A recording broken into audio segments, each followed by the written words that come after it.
Big breaking news now coming in. We are learning that 19 people have died in connection with the Bangladesh Air Force training aircraft crash. Well, this aircraft had crashed onto a school campus in Dhaka's northern Uttara area, and the information that's coming in is that as per reports, 19 people are confirmed dead, at least 19 people. My colleague Shiv Arur also now joins us on the broadcast here, getting us more on that. Shiv, we are given to understand now 19 people, very tragic news that's coming in from Dhaka. 19 people, including 16 students, have lost their lives in this crash. This is absolutely one of the worst military tragedies that Bangladesh has ever seen, and probably one of the worst military air accidents ever recorded in recent memory. A fighter aircraft, the F-7 of the Bangladesh Air Force, crashing into a school compound in Dhaka, the country's capital. Initial reports had suggested to us that the pilot had been killed, but it is clear from the images that we've seen on our screen and a confirmed statement we've just received from the Bangladesh government now that 19 people have died, including the pilots of the aircraft and at least 15 students in that school compound into which the aircraft actually crashed. Now, aircraft do crash. It is not uncommon. Military aviation is a risky business. The circumstances under which this particular aircraft crashed into the school are not known just yet, but whatever happened must have been an extreme situation, because not only did the pilot not eject or was not able to eject, but he was also not able to steer the aircraft away from a built-up area, which is one of the first instincts for any pilot. The scary thing is this particular aircraft, an F-7, which is a vintage aircraft, a license-built version of the MiG-21, is the mainstay of the Bangladesh Air Force. It's a Chinese-built fighter. Remember that Chinese-built fighters have had questions over their quality for many years, but going into that right now wouldn't be right, because these are the initial hours after a horrific accident in which a made-in-China fighter belonging to the Bangladesh Air Force has crashed right into a school, killing 19 people. The very, very troubling images of burnt students being stretchered out of that school towards the hospital has, of course, elicited, an unusually strong message from the country's caretaker, President Mohammad Yunus, talking about how heartbreaking this entire incident is. But with 19 people dead in one single fighter crash, you can only imagine what the fallout is really going to be as far as the investigation is concerned. We can confirm that on the ground at that particular school, the rescue and relief operations are still very much on, because an aircraft like an F-7 is full of fuel. We don't know if it was carrying weapons, presumably not if it was flying over Dhaka, but crashing into a school full of fuel obviously meant a large amount of damage on the ground, and that would in part explain this unusually high number of casualties. So there could be more casualties, Shiv. We are learning that there were students, teachers, pilots, of course, who've died in this plane crash. Could there be more casualties? Any more information that's coming in about that?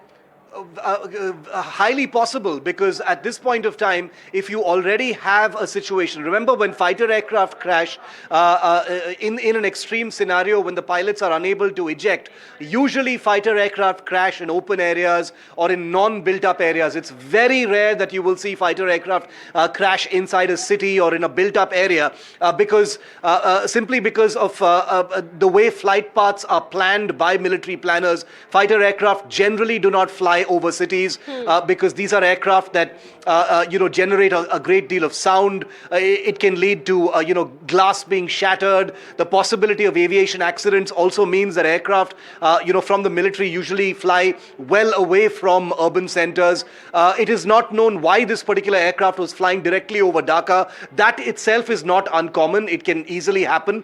Bangladesh's Dhaka airfield, after all, is a military base. But the fact that this aircraft crashed right into a school means something very, very wrong went on in the air. We don't know that yet.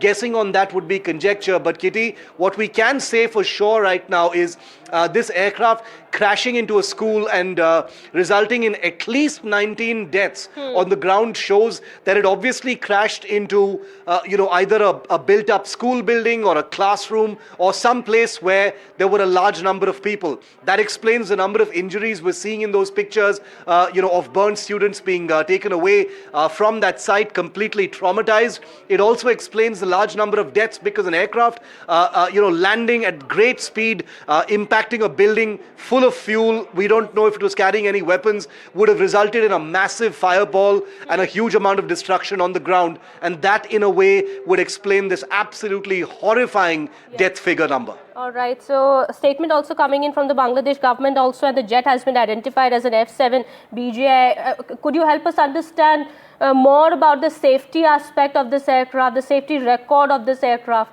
F-7 BGI? It's not very good, unfortunately. The F-7 is a Chinese-built fighter. Remember, there have been questions for many years about the quality and safety of Chinese-made military equipment, especially aircraft. They don't exactly enjoy the highest levels of standards and quality in terms of air safety. Be that as it may, that is a separate issue. The F-7 is a proven aircraft. It is, like I said, it is a license-built version of the MiG-21, which is a fighter that we in India are familiar with. The MiG-21's own problems have been well known to us here in India. But what it is safe to say, Kitty, is that the F-7, very much like the MiG-21, is an aircraft that belongs in a museum. These are aircraft that began their life in the 1960s. The F-7 has been supplied by China to several other countries, including Bangladesh. It happens to be the backbone of the Bangladesh Air Force, which basically means that it is the fighter that the Bangladesh Air Force operates in the largest numbers. It is the mainstay, as it were, of the Bangladesh Air Force. And that doesn't augur really well for any kind of modern Air Force. But Bangladesh is a country that has been economically not doing very well for a long time, so it cannot afford better fighters. But the F-7 is one of its frontline fighters, and for an aircraft of that kind to crash in this way is extremely troubling and very, very sad, obviously, for citizens on the ground. But this is not an aircraft that has enjoyed, a very healthy safety record. That's for sure. It would be, all right, safer to say that Bangladesh government perhaps knew what could be the consequences of flying this aircraft. I mean, you've been saying these kind of aircrafts actually belong in the museum. And Bangladesh government, of course, has been facing a lot of economic challenge in the recent past. And despite knowing all of that, it has been using this aircraft in its service. So Bangladesh government probably knew about the consequences. I mean, this could have happened. They very well were aware. I wouldn't be so harsh, Kitty. I know the question you're asking, but I wouldn't be so harsh to judge because oftentimes militaries need to fight with what they have. They don't oftentimes have a choice in using the equipment that they have. In India, we are no one to lecture anyone, for instance. We still have MiG-21 fighters in service. We've lost 3 Jaguar aircraft earlier this year in crashes resulting in the deaths of 3 pilots. So it's very well to actually put that out there, but you're absolutely right. I mean, these are the harsh realities of obsolescent, aging equipment that militaries around the world have to grapple with, and Bangladesh perhaps has a situation that is much more urgent, much more troubling than, compared to even India. We at least have a few more modern aircraft types that our fighter forces can fly, but in Bangladesh, they are saddled with junk. They've got a lot of vintage Chinese fighters that are, that crash quite a bit, that have huge availability issues, that clearly have safety issues as well. This is a country that doesn't have the resources to upgrade its fighter fleet in an urgent manner. Right. Maybe this will be some kind of a wake-up call, and the only truth, of course, is it will once again have to be China that supplies them with new fighters.